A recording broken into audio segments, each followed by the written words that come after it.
Hello class, I'm making this video just to give us an introduction to the textbook that we're using that includes our Bible. If you've never opened a Bible before, I think this video will be helpful. If you're very familiar with Bibles, then this video will likely just be a review for you. But I'm just going to kind of go through this, try to explain why we're using this particular Bible and how to navigate it. Those are the two main things that I want to cover. So let's just take a look at the front page here. I'm looking at it on Amazon just so that we can have a virtual view of it. If you want to get your hard copy out in front of you, that might help. So first off, this is a fully revised 4th edition. This the Oxford Annotated Bible has been around for like 80 years or something, and it's been revised many times. It's the 4th edition. So it's been around. There's actually an older version of this. This is the new one. And there's an older one before all of the 4 editions. There was a previous one. So this has really been a trusted Bible for a long time.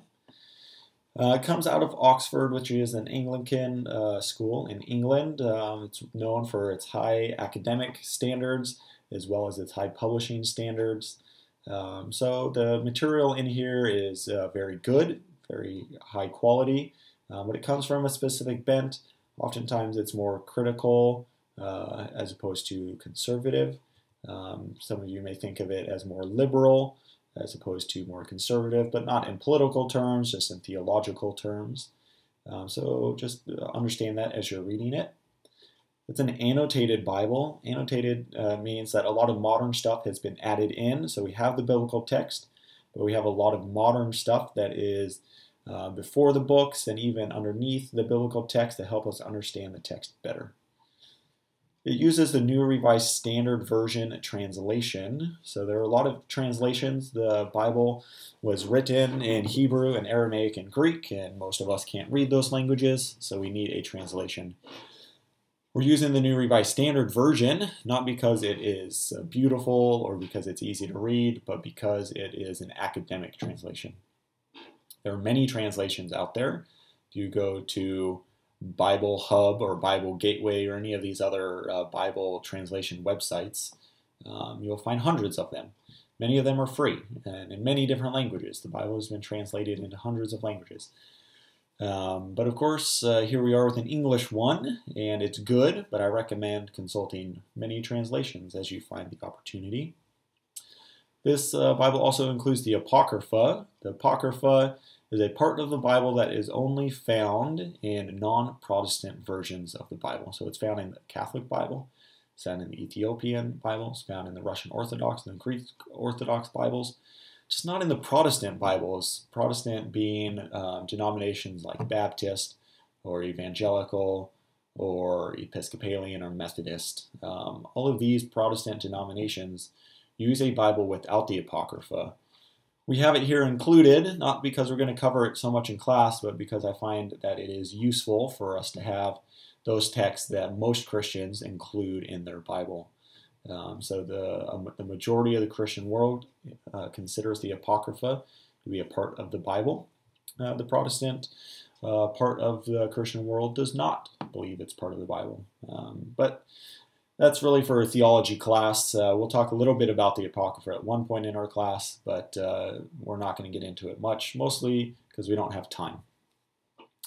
Let's go ahead and scroll down a little bit and take a look at a couple of other things. Let's see if I can find the table of contents. So here we have the table of contents. It's broken up according to the order of the Bible, but it has these larger sections. So the Pentateuch, the historical books, poetical and wisdom books, and then the prophetic books. All these are in the Hebrew Bible, also known as the Old Testament.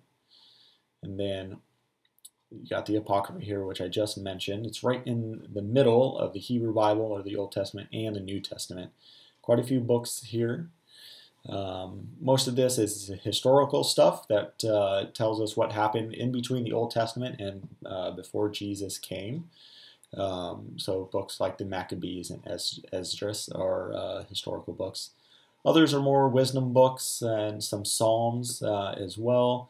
But the average person, if you picked up these books and started reading them, you would feel like they are part of the Bible. You're like, oh yeah, this sounds like it's Bible to me. And if you're Catholic, they are part of your Bible. If you're Protestant, they just happen not to be. We're not, like I said, going to cover most of this stuff in class, but we will talk about it a little bit. And then here you have the New Testament, the Gospels and Acts, and then all the letters and the book of Revelation here at the end. There's also some essays that you're going to be reading, the canons of the Bible and so forth. Some of those are assigned and useful as you prepare for your quizzes.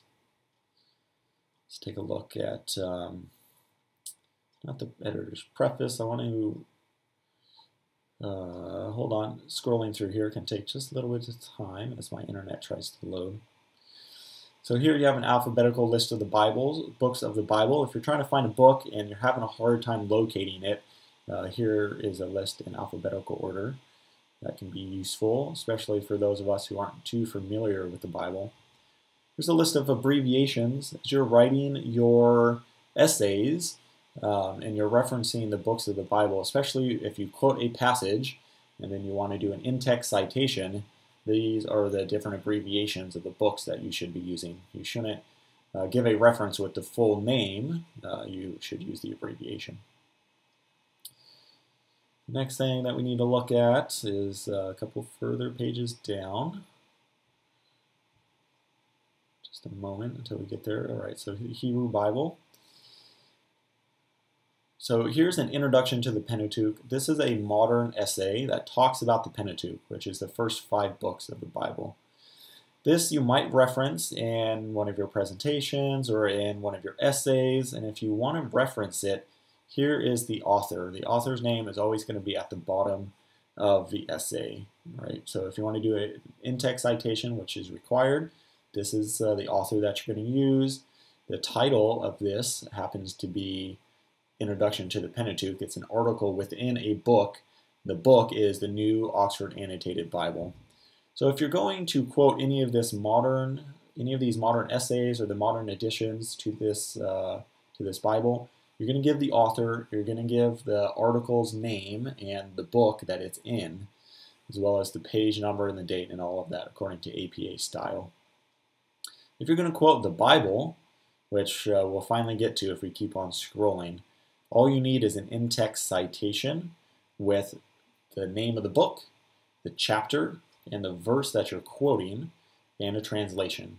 So NRSV is how we abbreviate the translation. So you'll do chapter, or you'll do book, chapter, verse, translation, and that's it. You don't need to provide any other information, and you don't even need it in your bibliography. You just need an in-text citation for biblical texts. Everything else, this is biblical here, everything else is modern edition. We see the author here. All these notes down here are modern editions as well. The author of the notes for each book is further up previous. We skipped that page. But each book had one person who put together all the notes. And you can reference these as well. But you need an in-text citation as well as a bibliographic entry, works cited entry for the author of this. So if I were to say turn to Genesis chapter 1 verse 2, you would open up your Bible, you would flip through many pages until you get to page 11, and you'll find your first biblical text here. You'll see that it's Genesis and it has chapter 1, so we know we're in the right area. This big number here represents the chapters, and all these little numbers represent the verses. So if I said Genesis chapter 1 verse 2, this is where we would start reading. You see all these little letters here, the superscript letters, they're referencing the notes down here. Or sorry, they're referencing the notes right here. So this A is saying, or when God began to create, or in the beginning God created. These little letters are letting us know there are alternate translations available for some of these words here. Down here we have notes for many of the verses, so you can read through those if you find them helpful. So here's another chapter, chapter 2, and if you keep scrolling, we'll find chapter 3 and so forth. So that's how we navigate through the Bible. We say book, and then chapter and verse. There are 66 books in the Protestant Bible, and there are 14 more in the Apocrypha. So there are quite a few books within the Bible. The Bible is an anthology, which means it's a collection of books. So we need to learn how to navigate the Bible. And if this is your first time, it'll take a while to get used to where these books are in the Bible, as well as how to find them. So use the indexes, the table of contents, and the basic kind of address of each book is book, chapter, and verse. All right, well, I think that's everything we need to talk about for this textbook. I find it useful. Hopefully you do as well. Thanks.